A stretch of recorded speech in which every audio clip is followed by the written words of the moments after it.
Hustle was a wrestling promotion from Japan, wild, eccentric, and over the top. It pushed the boundaries of the Japanese wrestling landscape and the Japanese culture as a whole, with batshit storylines more akin to the Attitude Era of WWE or the final days of WCW.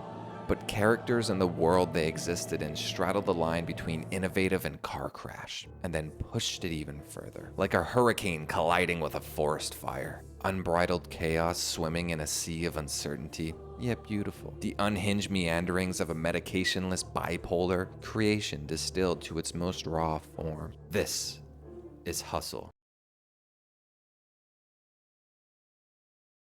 Hustle took a more Americanized drama approach. The beginning of the shows would be riddled with musical numbers and duets between the babyfaces and heels.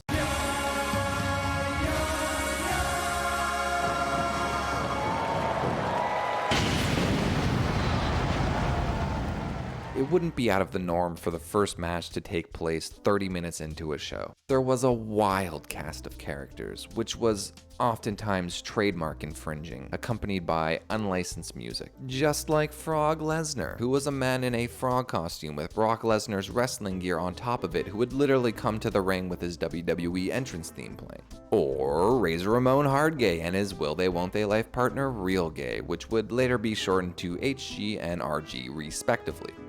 These guys who look like they're auditioning to play Wario or Moonman Rider's Bat Family, a baseball player from the Montreal Expos, MMA fighters, big name wrestlers, and fat Power Rangers.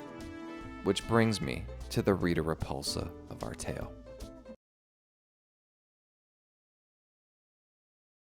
Yinling the erotic terrorist wasn't a wrestler per se, though she did have matches in high heels, because Japan. Portrayed by Yan Yinling, a former model and entertainer, she was the second in command of the villainous Monster Army faction. Monster Army was led by the legitimate president of the company, Nobuhiko Takada. Takada's on-screen persona was Generalissimo Takada, an M. Bison cosplayer and a 9/11 conspiracy theorist. Yinling the erotic terrorist would command her putty patrol in a dominatrix-esque fashion, with her whip that could sting like 1,000 scorpions.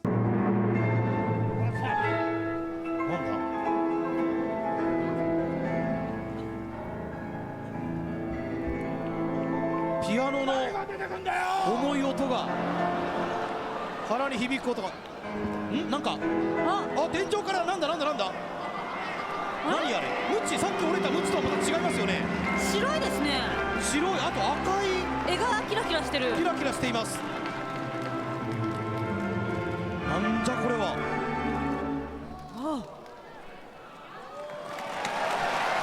これちょっとすごいんじゃないですかさあここうまく入れ替わります春なんか美しいですねカウンターです逆性毛下切りYinling the erotic terrorist had a checkered history in Hustle. For example, she once gave birth to a daughter, Nuling-sama. Now, Nuling-sama was also portrayed by Yinling and would of course be murdered by a telekinetic laser beam from a zombie cyborg named the Esperanza, who was also portrayed by Takada. Because Japan. But I digress. What I would like to talk about is quite possibly my favorite story in all of pro wrestling history. Now, full disclosure, I do not understand Japanese, nor are there many articles for me to research, so about 40% of what I say will be completely made up. But hey, if you want a more factual video, then why don't you just go and update the Wikipedia with everything I'm about to say to make it true. Because America! Yinling, now dropping the erotic terrorist moniker, had a magical lamp which she found behind the dumpster of a TGIFs. Unfortunately, the lamp's instructional manual was accidentally used to sop up a post-McDonald's diuretic evacuation by her mentally deficient henchman Tajiri. So as punishment, she tasked Tajiri with defending the lamp with his life. One day, as they were standing in a gym being all evil, the lights went out and the lamp had been stolen by RG. As retaliation, Yinling and Tajiri would challenge RG to put the lamp on the line in a handicap match. Not just because Tajiri was involved.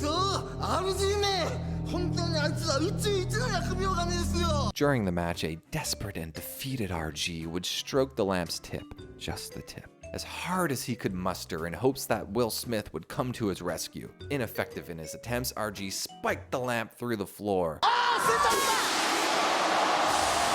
インランプが壊れた。インランプが割れちゃった。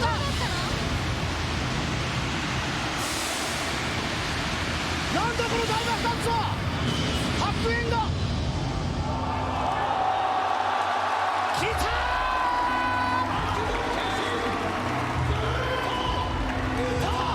魔界の住人が。魔界の住人が。An ancient lizard man appeared named the Great Muda. Now, Muda was a Japanese legend known to have single-handedly defeated the Mongolian Empire with his patented Muda lock. And his ability to spray poison mist from his mouth helped too. Muda would join RG, turning the handicap match into a tag team match, defeating Tajiri and Yinling. During the match, Muda would Me Too his special mist into the vagina of Yinling, causing irreparable damage. Or so he thought. In actuality, his 10,000-year slumber had left Muda with an abundance of seminal fluid that would find its way into the mist, leaving Yinling not only pregnant, but also no longer mammal, as she would later lay an egg. She incubated said egg in a vat of primordial soup, which consisted of kimchi, fish oil, 6 of the homosexual frogs Alex Jones is always rambling on about, and the now discontinued Crystal Pepsi. And after weeks of incubation, the egg would hatch. Yinling would give birth to Monster Bono, a gargantuan toddler that would protect his mama like Kendrick Lamar would his vibe.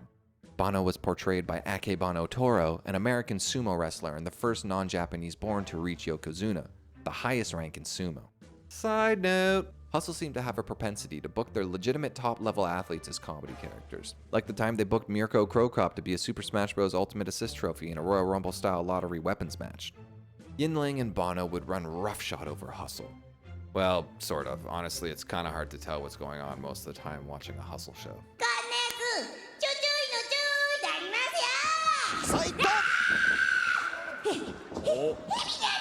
右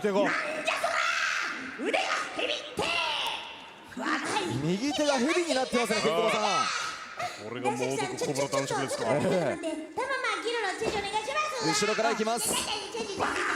Bono would perform with a binky in his mouth and crawl around on all fours like the sexual misgivings of a similarly named pop star. Let's see Apple Music try to force that video into my goddamn library. Bono always had a smile and an air of playfulness to him, really playing up the baby shtick. Unless, of course, you knock the binky out of his mouth and then he'd go full Festus and knock you into the next dimension. You never go full Festus. Bono's mama was a cold bitch. He would develop PTSD from the constant physical and emotional abuse. And in all fairness, Bono's conception was non-consensual, and there are particularly strict abortion laws in Japan for children hatched from an egg fertilized by ancient lizardmen. Global warming really took its toll on the ancient lizardman ecosystem. So, Bono, rebranding himself to Bono-chan, would evolve from a toddler into a teenager and wear cool glasses. Bono-chan, now with his newfound angsty courage, would finally depart from his mother and go on a quest to find his father, the Great Muda. He'd place a red X on the Monster Army logo on his tights because unfortunately Hustle had blown the wardrobe budget on those damn musical numbers. Also, he made a Grindr account and fell in love. メール相手のヨシエちゃんに淡い恋心を抱いていた。ボノちゃんのパートナーになりたい。ヨシエちゃんからの積極的なアプローチに無頂点のボノちゃん。Tensions between mother and son would finally reach its boiling point in May of 2008. They were booked in a match, mother versus son. They would go to war. Over the years, there had been just too many scars that cut too deep. The bond they once shared had been shattered, pieces too small. They both knew that there would be only one way for this to end. Only one would be going home that night. The other would have to leave it all in the ring. A Greek tragedy.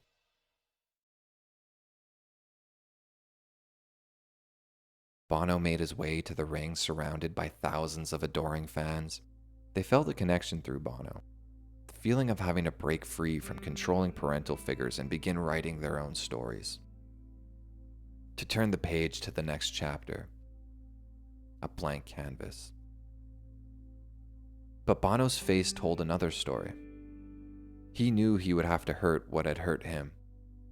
Hurt what he loves. Hurt everything he knows. But mostly, hurt himself. For the mere existence of their bond would be the impetus of their pain, a hedgehog's dilemma. He knew what needed to be done to truly move forward, to live. Yinling knew these same truths, but her ego would protect her from it. For all of Bono's raw power, it was his own ego trying to protect him from forever staining his hands, and it's that he would have to garner the courage to overcome.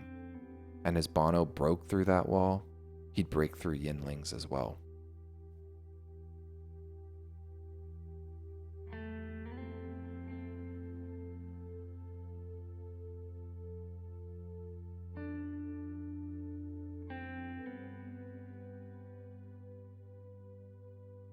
In the end, Yinling would lay down as a mother first and invite her son to write her final chapter.